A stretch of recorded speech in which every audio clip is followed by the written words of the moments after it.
The True Crime Society podcast contains adult themes and violence and is not intended for all audiences. Listener discretion is advised. If you'd like to skip the intro, please refer to the timestamp listed in the episode description. Thank you.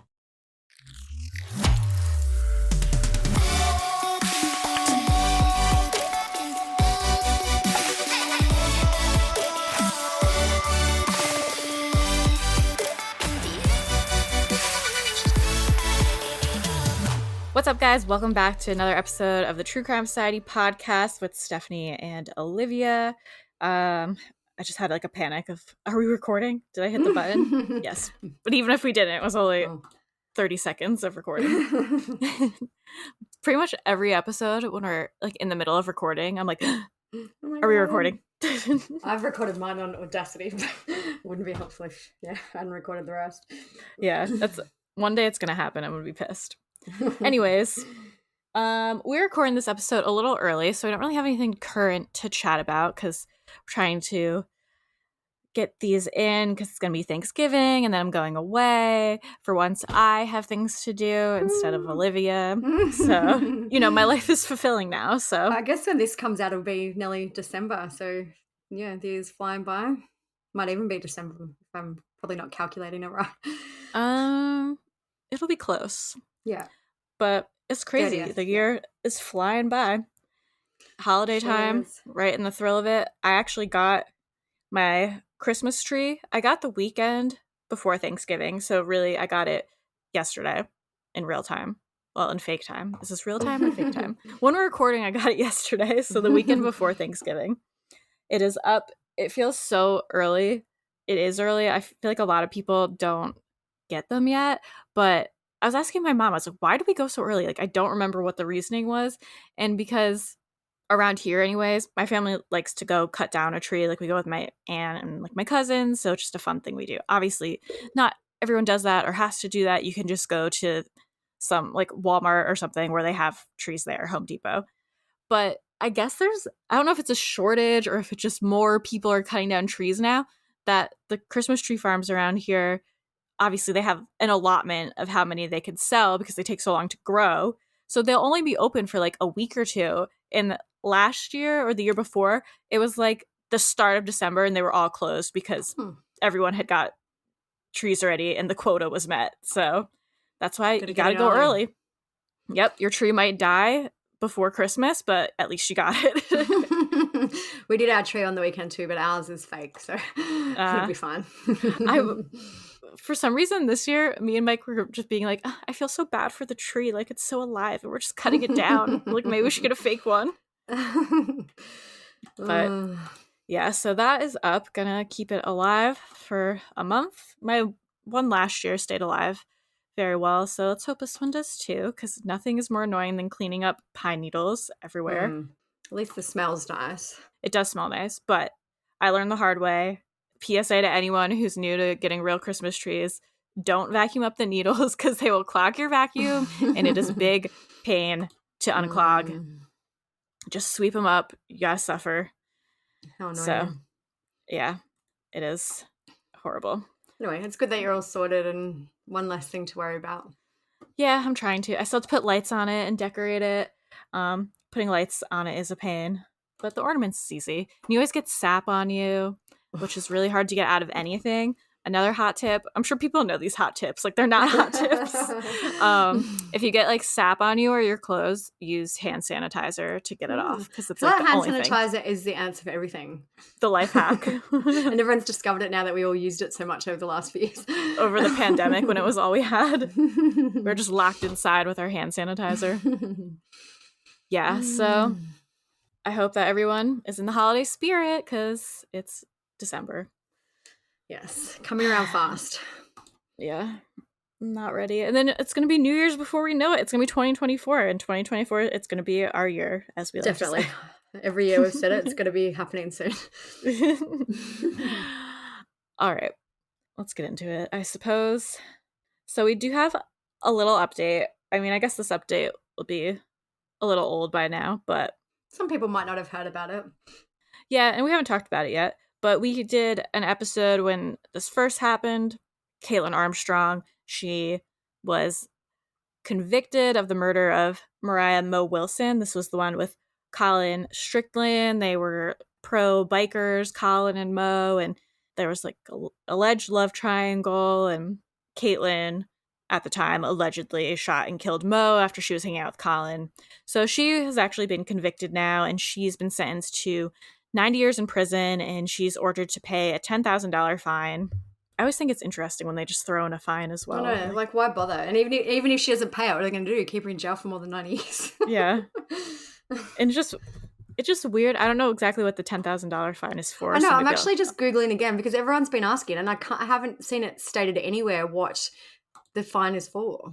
Yeah, because it's that can't be just for murder. Like the price of a life is more than $10,000. So she was fined $10,000 by the jury, but I don't understand. Like I've looked and looked and looked, and I cannot find what this $10,000 is for. Well, if you know, shoot us a message, let us know, and we'll share it so that we can all know. But yeah, very strange. So like I said, Kaitlin shot Mo dead on May 11th, 2022 in Austin, Texas, and it's believed that the motive for the murder was Mo's relationship with Caitlin's boyfriend, Colin Strickland. Kaitlin and Colin had an on-again, off-again relationship, and Mo met up with Colin for a date on the day that she was murdered.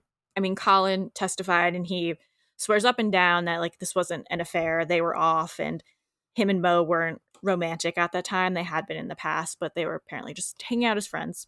So after the murder, Kaitlin, she used her sister's passport to flee to Costa Rica. She got a nose job. She really tried to hide who she was and flee from the law.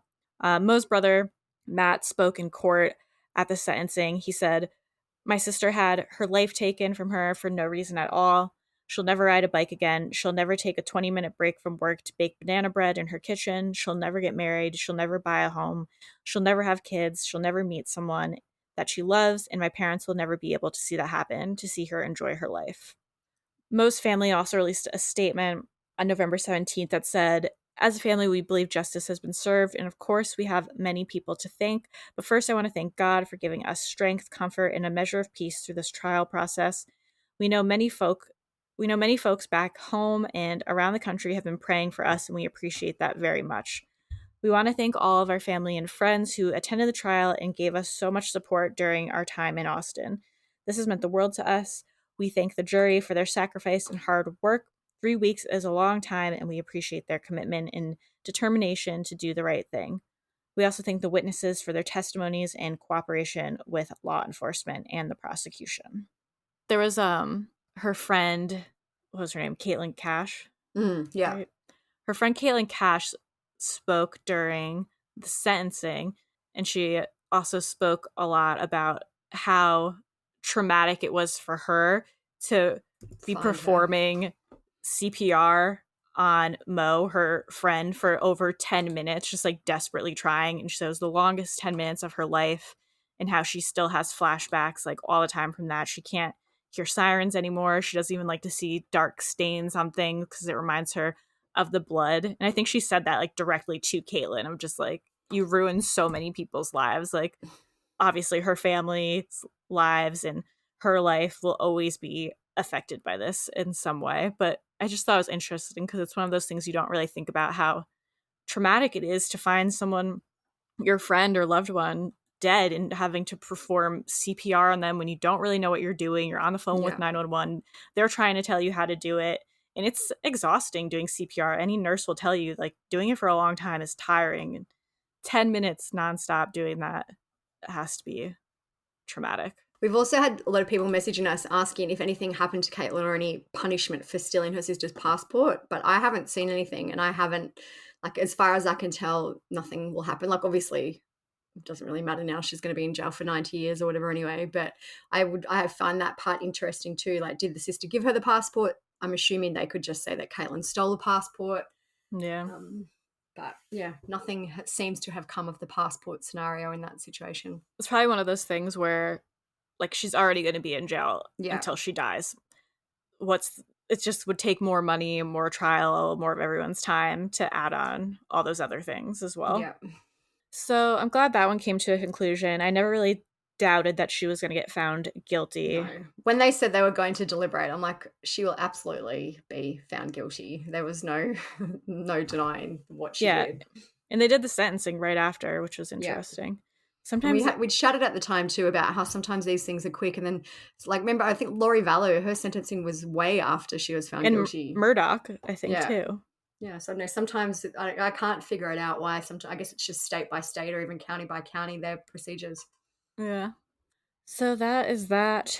I don't think we have any other updates. I mean, maybe by the time this episode comes out, but too bad. Okay, so today we're going to talk about a bit of an older one. Well, we thought maybe not a lot of people would know about it. It was a big scandal at the time, and that is Jared Fogle from Subway. If you don't know who he is, he was basically like the face of Subway for years because he lost all this weight, and his part of his diet was having like a little Subway sandwich, and that was what helped him stop eating really badly. So he was the spokesperson, he was in all these commercials, and then it came out that he was involved with child sexual abuse and child exploitation and things like that. So it was wild when all of that happened. There is an HBO documentary about it, which I was watching the other day, just pretty good. It's on HBO Max or Max, whatever it's called now. It's just called Jared from Subway. So I'll probably use some clips from that. He was also on Dr. Phil. I mean, the story was also featured on Dr. Phil. Probably use some clips from that because, I love a Dr. Phil clip. So we will get into that one.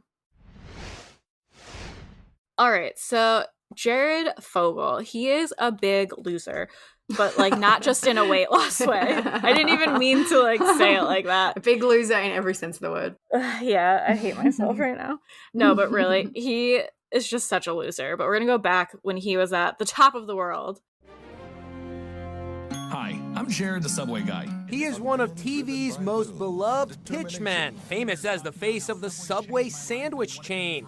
So it was quite a shock to see this. FBI and state police raiding Jared Fogle's mansion Tuesday.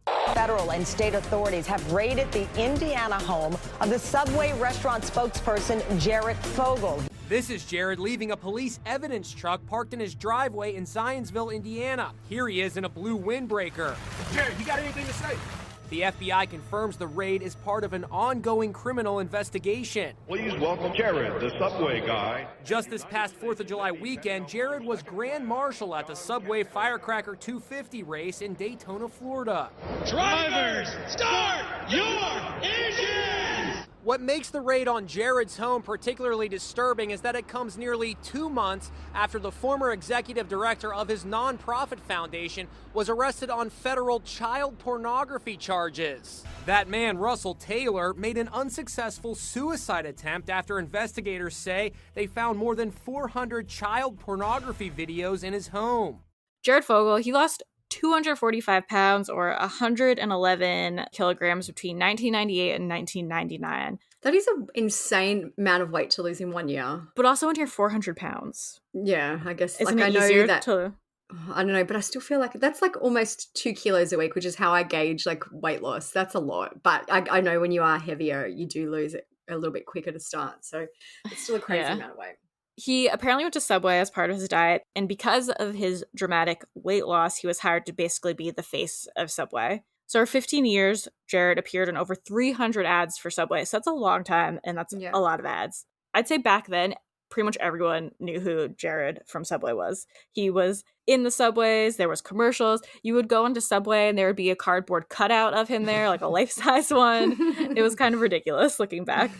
You're this unknown guy who just announced he'd been eating a lot of Subways and had lost a lot of weight. And before we know it, Subway's business was completely transformed.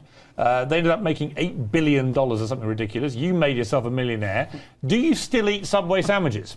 I do. I don't eat it every single day anymore, but I've learned, in moderation. I'll tell you, I've kept the weight off now for 15 years. I still probably average eating it 3 or 4 days a week. And, I travel almost 200 days a year as part of my job and as part of what I do with Subway. So I have to be obviously pretty careful, especially when you're on the road. What is the question you get asked most by people? Well, I think they always want to know, did you really do it? I mean, I think people are still sort of fascinated by that. Of course, losing 245 pounds in a year. But then I think the other one I get always asked is, how do you keep it off? Because I think we all know how to lose weight. I mean, there's a million ways to lose weight out there. but it's keeping that weight off that's obviously the hardest part, especially in this country. And you know what I tell people is, I still eat Subway occasionally, but I've just learned to eat in moderation. I try to get my exercise in on a pretty regular basis, and there's always excuses. You know, you can always have a million excuses out there, but you just got to finally put up and just do it. Jared, let's take a look at the very first Subway ad that you made. Jared believes in an active lifestyle, including lots of walking. At the heart of Jared's routine are Subway sandwiches. Hey, Jared. Hey, guys. At Subway, you can choose from 7 sandwiches with 6 grams of fat or less, and they all taste great. Food for thought. So, Jared, you've got your old fat pants, haven't you? Let's have a look at them.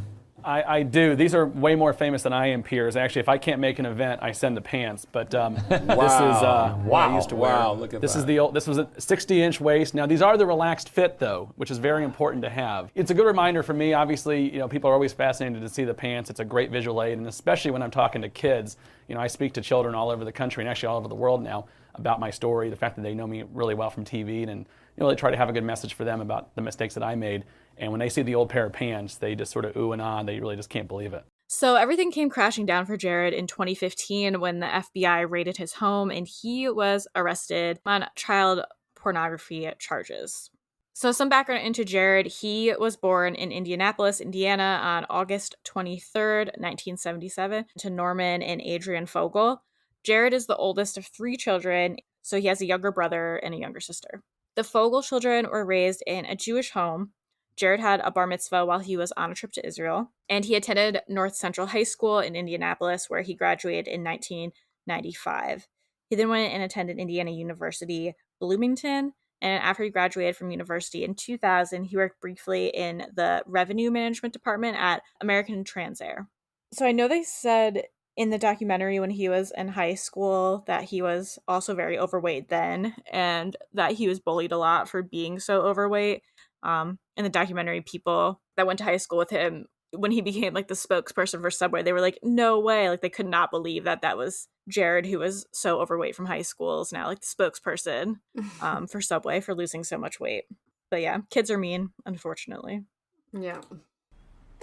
I went to middle school, high school, and I also went to 2 years of college with Jared. When he was young, Jared Fogle was shy, very nerdy, smart, and a bit of a loner, probably because he was an outcast. He started gaining weight really young, 6th, 7th, and 8th grade. Jared was probably the heaviest person in middle school, and that includes adults too. And I think it was probably between 250 and 300 pounds. I just remember that by the time we got to high school, he was morbidly obese. For Jared to have that much weight on him, it's like he had a target on his back. For lack of better words, you couldn't miss him, you know? I don't know. I don't want to get myself in trouble, but you know. But yeah, it was hard to miss, and you could tell that he knew. I'd be willing to bet that he went home crying a lot.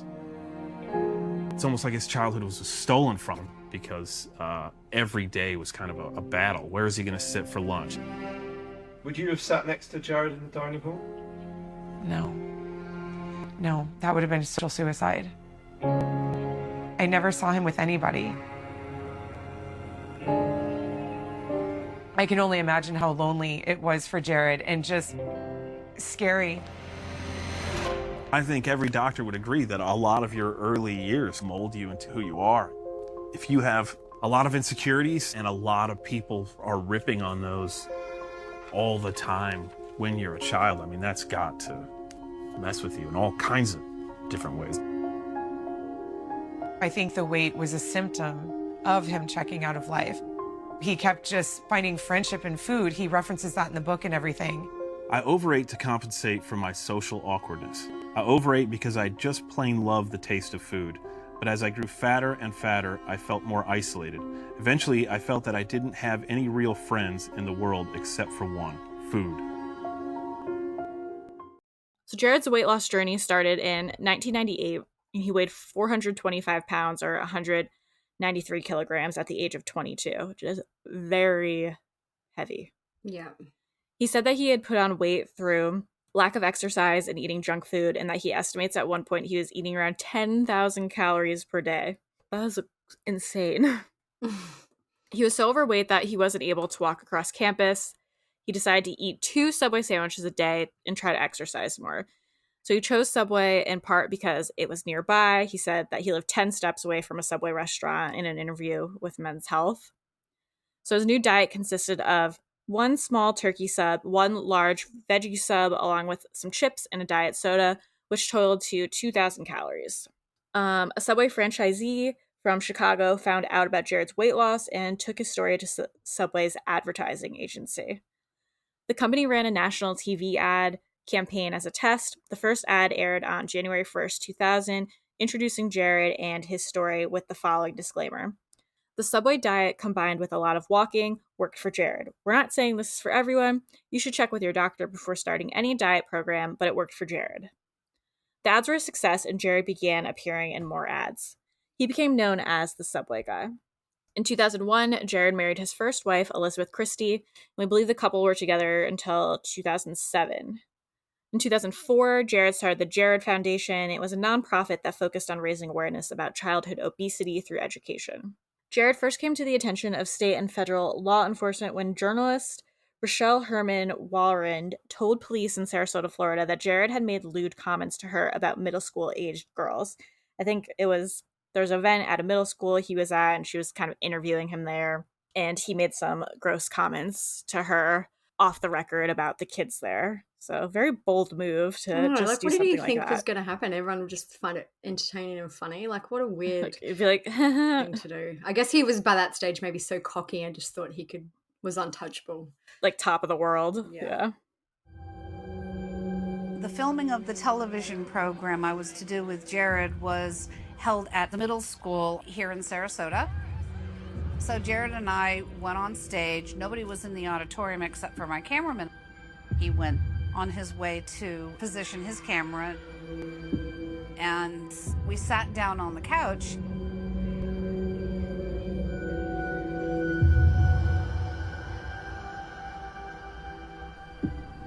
Jared started talking to me, telling me how pretty I was, asking me if he could hold my hand.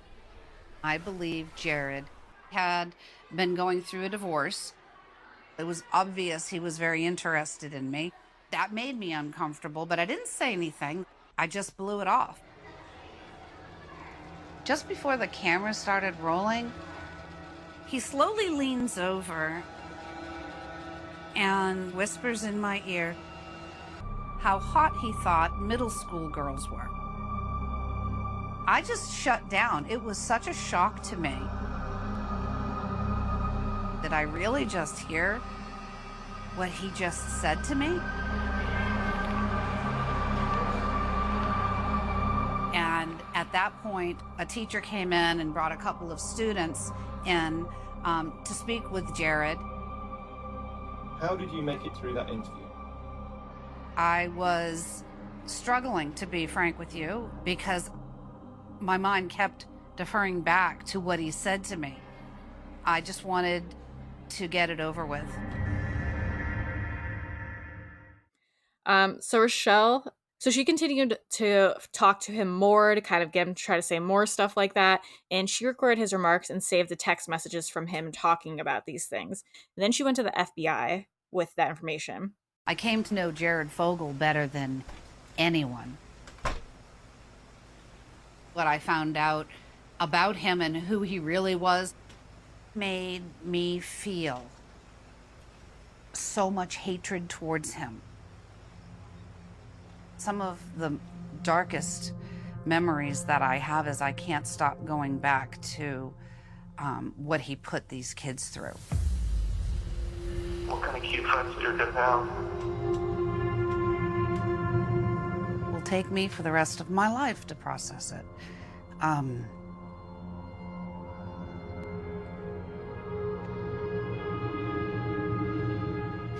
think that girl from the broken home could be a possibility, you know?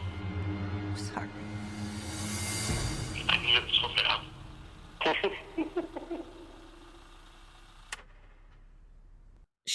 She ended up doing this for 4 years, and that's kind of what the documentary is about. There's mixed reviews on, obviously what she did it's a lot, like 4 years doing this. And some people say that, she makes it a lot about herself and how she's like a martyr, basically. So I don't know. I thought it was interesting, but some people were annoyed by it. So she recorded him over those years, making remarks about having sex with underage girls, and he apparently asked her to install a webcam in her children's room so that he could watch them. So weird. Yeah. And I do think what she did was questionable as well, because he starts talking about her kids, and it's just ugh. The one thing that I noticed when we were at the middle school was the children were so eager to talk with him and excited to be around a famous person, and I believe he used that to his advantage. Yeah, and you were concerned that through his work and all of that that's how he was getting access to kids, and you talked about this. Let's listen to this. You must go crazy with your travels because you get to go into all the different schools and, all the different things like that. I want you to, I'm sure you have a lot of stories. I want you to tell me some of them so that, I don't know, I like to... Yeah, especially some in the middle school. I love the middle school when the girls are starting to get, Yeah. Because you know how much I love big, I love you. Well, what's that? Well, kids are maturing faster nowadays. I know, which I love. And that's what I think is wonderful with you, is that you're able to get in early. You could totally, win them over, which is what I love. You like that? I do love that. Will you tell me how to do that? Just talk to them, just get to know them, just everything, and just, do a little touchy-feely things with them, and make them feel good. And it's a little more touchy-feely, a little more touchy-feely, a little more touchy-feely. And it's that kind of stuff. Yeah. Okay. I think that would be amazing. What totally age, amazing. What age seems to be the easiest? I don't know. Early middle school is probably one of the best. Yeah. They don't know if they're coming or going. I could see a young, 6th, 7th grader, this. And they'd be all right with that? What's that? You have to find out if they'd be all right with that? Oh, I know they'd definitely be all right with that. They're very much into exploring, and, it's a matter of getting them on your side, And that's what I'm just curious. I don't know how to do that. Just be friendly to them? Yeah, just be friendly to them. Just do what you normally would do, maybe, because that's what you're so friendly anyway. And then we can just sort of go from there. We take it, and I think it's all case by case. There's no right way, wrong way, whatever. Well, he's thought about this a lot. He's got a plan, he's got a technique, he's got skills, and you can tell he's done this over and over and over. Yes. At one point, he called me and was telling me about a 6-year-old little girl and that he was flying over to see her.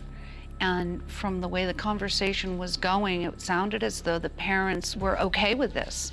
And I called the FBI, I told them what was going on, but they couldn't do anything because he wouldn't give me a name, he wouldn't give me the place where he was going to, and all I can envision is him going to this 6-year-old girl and violating her and changing her life forever.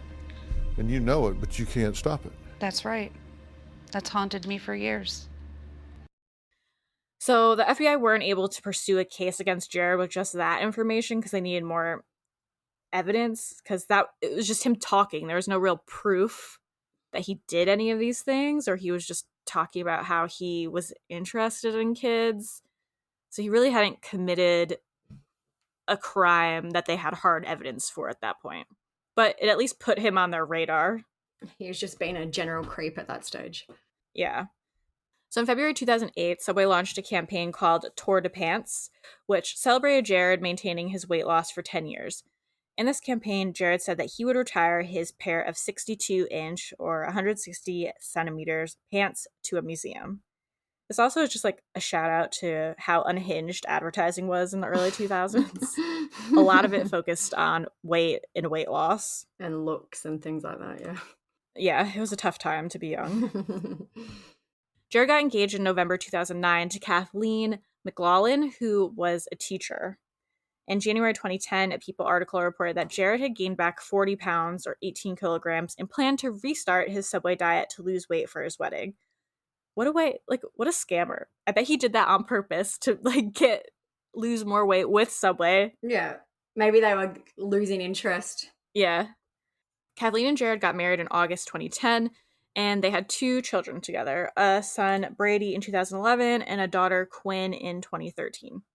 By 2013, Jared had filmed more than 300 commercials for Subway. The company attributed 1/3 to 1/2 of its growth in sales to Jared, with their revenue tripling from 1998 to 2011.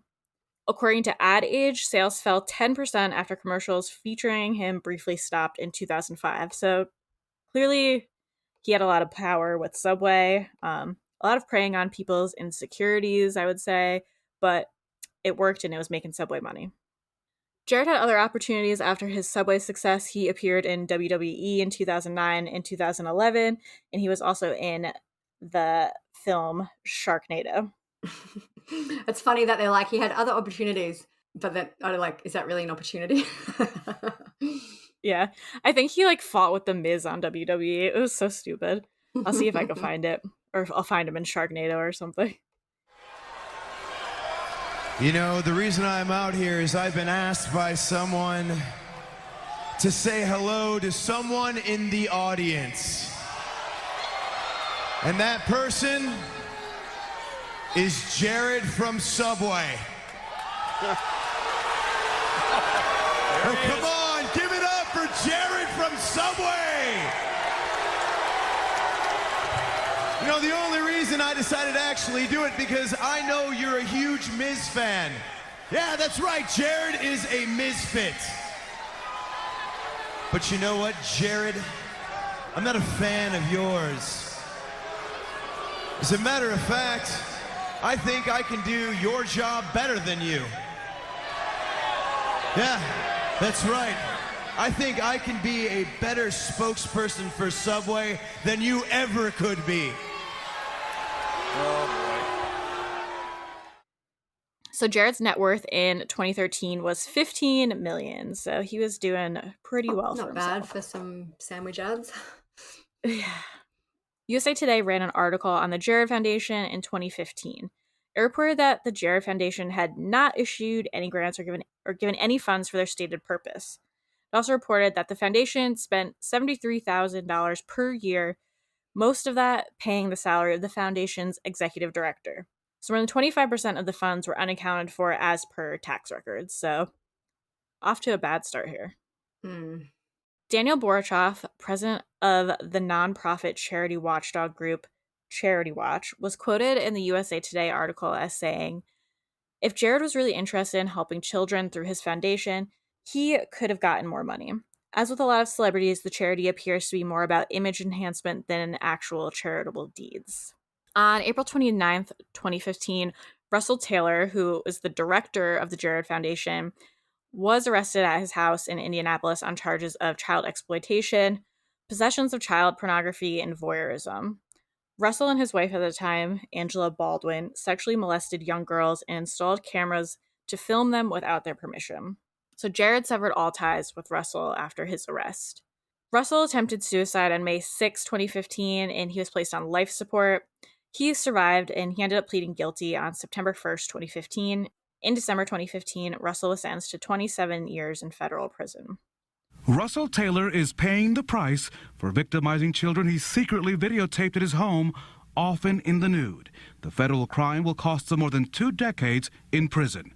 It was his cooperation with the government that allowed them to arrest and charge Jared Fogle.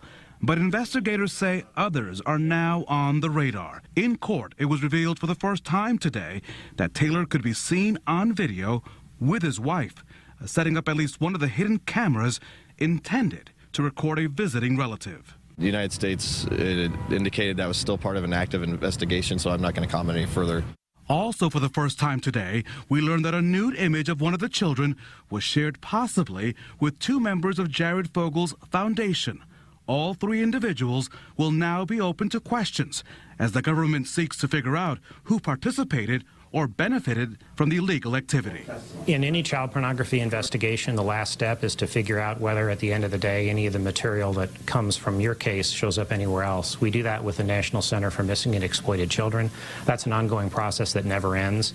So it's rare for us to have a complete endpoint in a case. We'll be looking to see if this material shows up other places for the next few decades. And back live outside the federal courthouse, so Taylor did get a break from the federal judge because he did cooperate in the Fogle investigation and had no criminal past until now. So while police were looking into Russell, they discovered that he traded sexually explicit photos and videos of children as young as 6 with Jared. Tim Horty, who is a spokesperson for the United States Department of Justice, said, "What we found in Russell Taylor's home and on his computer led us to Jared Fogle." So Jared's home in Zionsville, Indiana, was raided by the FBI and Indiana State Police on July 7, 2015. Jared was arrested on distribution and receipt of child pornography charges. That same day, a Subway rep said that their business relationship with Jared had been mutually suspended, and all references to Jared were removed from the Subway website.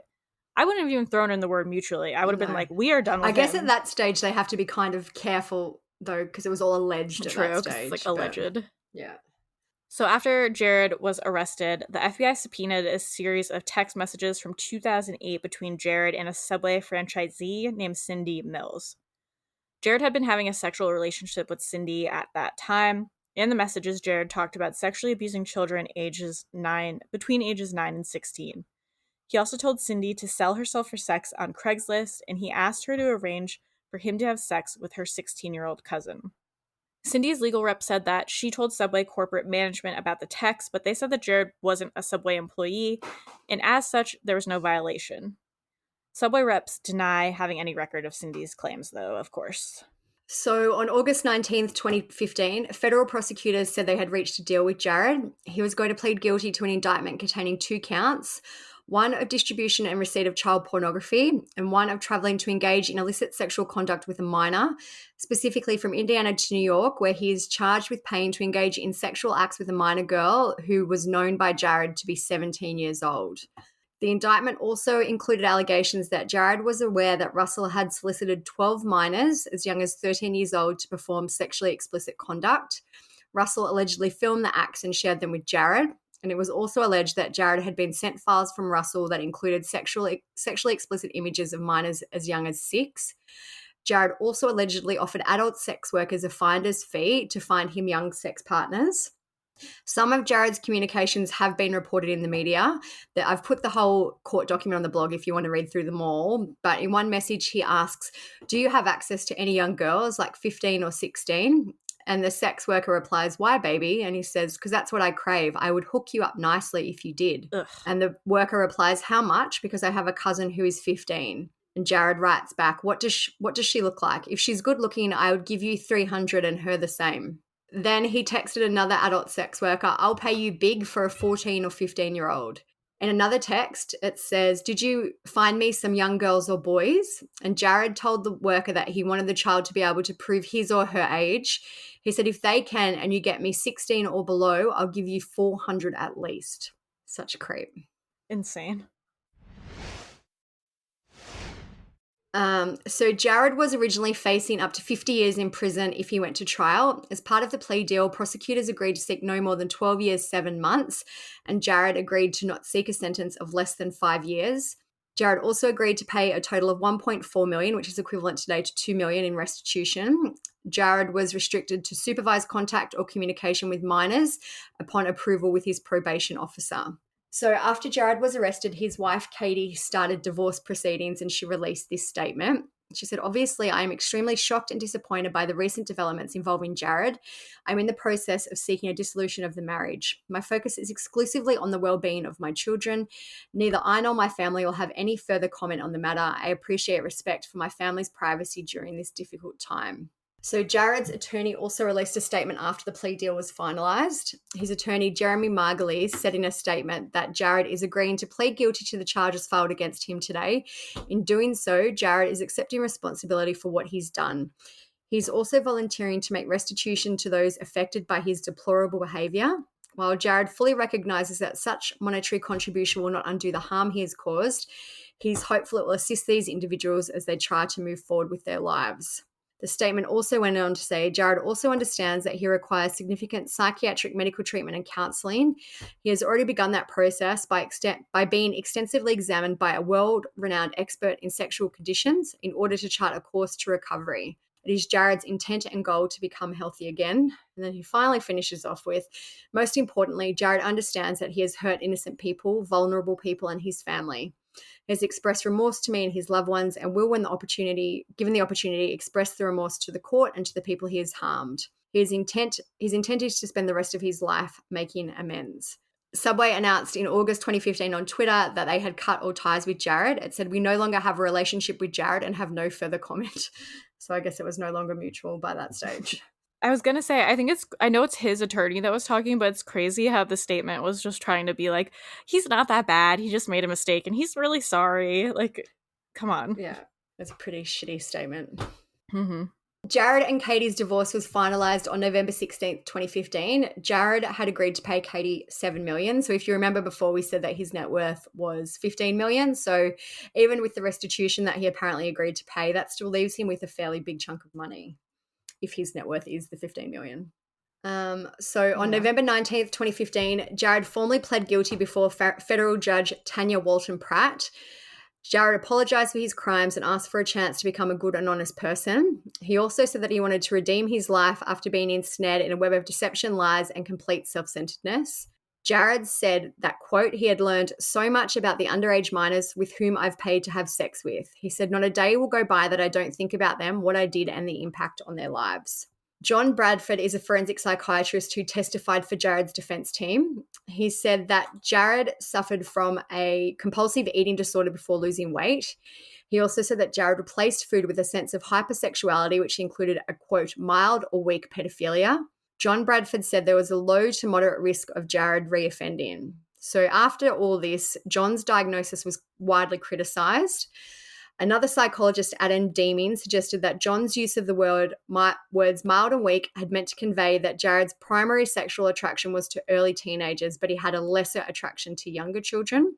Judge Pratt said the level of perversion and lawlessness exhibited by Mr. Fogle is extreme. She sentenced Jared to 15 years and 8 months in prison, which was over 3 years more than what the prosecutors had sought, and it was 3 times more than what Jared had requested.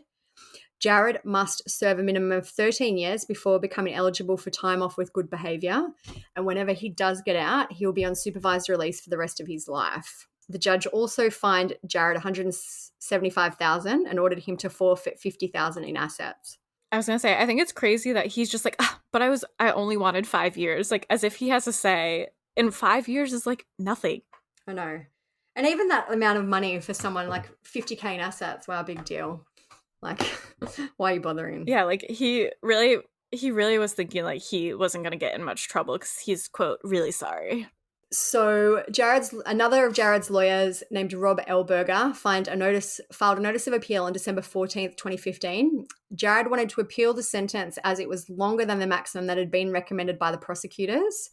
But after the appeal was filed, the US Attorney's Office responded by opposing any sentence reduction. So Jared's lawyers recommended that he be incarcerated at Federal Correctional Institution in Inglewood near Littleton in Colorado, as it had a problem for sex offenders, and that is where he ended up being placed. This is wild to me. His earliest possible release date is March 24, 2029. So not that long away, really. That's soon. Yeah, I know. When you think about it, it's such a short sentence for someone who was so depraved. Yeah. So after he went to prison, in January 2016, Jared was attacked by another inmate in the prison. Stephen Neig, who was 60, beat Jared in the rec yard. Stephen, who was in prison for gun offences and is not scheduled to be released until next year, 2024, pushed Jared to the ground and struck him multiple times in the face with a closed fist. Stephen's only injuries were a small cut on his hand and an abrasion on his knee from the concrete. Jared sustained a blood nose, scratches to his neck, and redness and swelling to his face. Stephen told his family that he wanted everyone to know he did it for the victims and his family because he was frustrated about the prison's program for child sex offenders. A hero. Yeah. His nephew Jimmy spoke to Heavy, and he said, in his words, they were sending child molesters there for a program that did not work, and they let the molesters off without serving hard time. He wanted the public to know that these molesters were being sent to their backyard, just feet from schools and homes. Stephen also said that Jared had been flaunting his money in prison and had been using it to pay for extra food and to also get paid bodyguards, which were the other prisoners. I did read, when I was reading about that incident, that one of the paid bodyguards actually kind of stepped aside and let Stephen attack Jared. So it must not be working out so well for him. And even before Jared Fogle was sentenced, there was outrage over how light of a sentence his attorneys were asking for. Convicted pedophiles even wrote letters demanding that the judge be tough on Jared. And inside this federal prison, one inmate just couldn't take it any longer. He couldn't help it. He just couldn't help it. Behind these walls at the Englewood Federal Prison, Jim Nigg tells us how his brother Steve beat up Jared Fogle. What those guys do, Jared included, that's the worst of worst. The former Subway spokesperson is serving out a 15-year sentence, convicted of having sex with minors, using his celebrity to feed his addiction.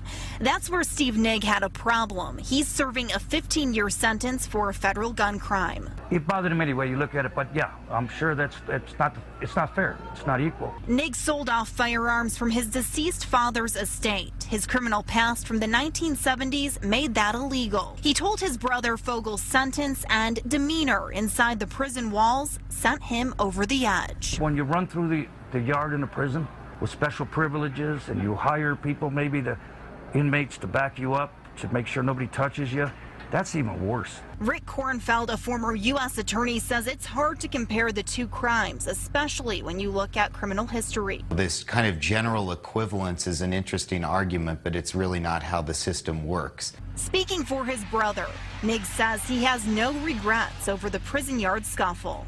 But it's still worth it. He still thinks it's still worth it. And he'd do it again.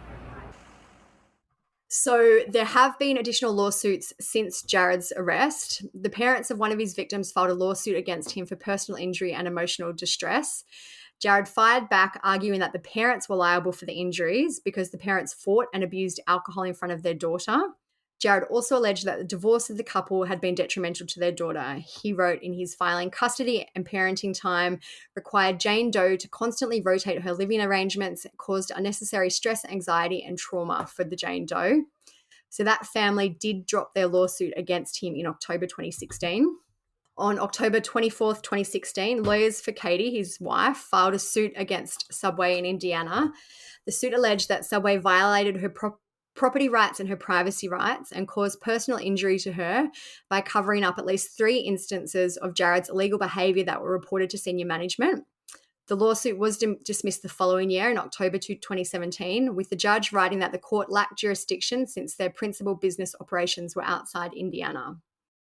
In a kind of weird twist, in 2017, Jared attempted to overturn his conviction because of his status as a sovereign citizen. If you don't know what that is, a sovereign citizen is someone who believes they are not governed by authorities or are subject to laws. So that was a new angle, I guess, for him to take. The US District Judge Tanya Pratt rejected his appeal, and she said, if Fogle is now claiming to be sovereign, the Seventh Circuit has rejected theories of individual sovereignty, immunity from prosecution, and the ilk. Regardless of his theory, Fogle's challenge of this court's jurisdiction is rejected. So that was good. She didn't want to play his games. This is what I mean by he's such a smug loser. Even though they're like, he's really sorry, he's learned so much about his victims, he feels horrible, like he was just so self-centered at the time, but he's learned, he's changed. Clearly he hasn't, because when the parents tried to sue, he was like, no, you guys were the problem. You guys were fighting a lot, so you made your daughter the perfect victim for me. And then his next thing was like, oh, no, I'm a sovereign citizen. Like, this doesn't pertain to me. And then at the start, he was like, well, I should only be getting 5 years. So he's clearly not that sorry. Still a smug asshole. Didn't learn anything. Will never change. No, I agree. So there was a 2020 update regarding Russell Taylor's case. His sentence was thrown out in March 2020 when it emerged that his lawyer had failed to challenge 3 charges that were not supported by the evidence. Judge Pratt said that this failure tainted the entire plea deal. Prosecutors filed a new indictment for 30 charges of producing and distributing child pornography. And Russell filed a petition to plead guilty in May, and he formally pled guilty in November 2021, and he was sentenced to 27 years, which was identical to the original sentence, so doesn't really make a difference. His wife, Angela Baldwin, was convicted of child exploitation and producing and possessing child pornography in October 2021, and she was sentenced to 33 years in prison. In the documentary, they talk about this part more. It's with Russell Taylor. So basically, it was his wife, Angela Baldwin's 2 children, and she was just like offering them up on a silver platter to him, and he hid cameras in their bedrooms and in the bathroom, and the wife knew about it and was letting him do it. So the 2 girls are older now, but they're in the documentary, and they talk about all that and just like what it was like to find out that 1, he was doing that to them, and 2, that their mom was just allowing it to happen. It's unbelievable that a mother would do that to her own children. Yeah. When I was reading, just checking there was no updates today, I actually came across a kind of unrelated but related article. It's not related to this case, but it's related to the topic in general. It's from the Sydney Morning Herald, and it's titled "The Shocking Number of Australian Men Sexually Attracted to Children and Teens." So I'll just read out part of it. It says basically they interviewed 1,900 men aged 18 to over 65. 1 in 6 of those men admitted to having sexual feelings towards children and teenagers, and almost 1 in 10 acknowledged having committed child sexual offences, but only a few of them had been caught. 1 in 15 men admitted that they would have sexual contact with a child aged 14 or younger if no one would find out. Wow. That's pretty shocking. Those numbers are wild. I would never have thought it would be that high, but it's just like sickening. Oh, it's disgusting. It's one of those things where you never know who the people are that you're walking on the street with or who's next to you. Kind of like we talked about with Rex Huerman, because he got arrested like on the streets of New York City. He was just walking along like everyone else. Like, you never know when you're standing next to a pedophile, a serial killer, or whatever. It's scary. So Jared will be eligible for parole in just a few years. We will have to keep you updated on what happens, but he seems to have been pretty quiet in terms of his legal process. There doesn't seem to be any more appeals or any more weird, side points to the situation. But there are still, like, obviously with the documentary, it's been pushed back in the light. There was an article, where is Jared from Subway now? Is he still in jail? So there's been those kind of articles, but no real new information. Even though his sentence seemed short, he is famous enough, and this story was a big enough deal that like no one's gonna forget that Jared from Subway is a pedophile. Like, his life is still over. He's not gonna get out. Sure, he still has his money, I guess, which is a benefit to him, but like, he's not gonna get another good job. He's not gonna be a spokesperson of Subway anymore. Everyone's gonna know that he's a gross creep, at least. All right, so that is it for this episode. Like I said, the documentary, it's on HBO Max if you guys want to check it out. That's more so about what that reporter kind of went through when she kind of did her own investigation. You could learn more about that. It was still interesting, especially if you don't know much about the story. So you can check that out on HBO Max. We'll have a blog about it as well at truecrimesocietyblog.com. And you can follow us on Instagram, where we post a lot of updates there as well at True Crime Society. If you want to know what we're up to, my Instagram is StephSum_, and Olivia's is TCSOlivia. And whatever platform you listen on, Spotify, Apple, all these things, make sure you're actually like subscribed or following us, because that's a big help to us when you're actually subscribed or following. It does make a difference, so it's just a small thing you guys can do to help us out. We're also on Patreon if you want to listen to the episodes ad-free, and I put them out a little bit earlier than they would normally come out. Plus, we do weekly bonus episodes, and we have some group chats on there where we can all chat about what's going on, or we could just send pictures of our pets. So definitely check that out if it's something you'd be interested in. But that's it. Leave us a nice review, share the podcast with your friends, all that. And I hope you guys are surviving the holiday season. Keep surviving the holiday season. Keep thriving. Thank you guys for listening. Peace out.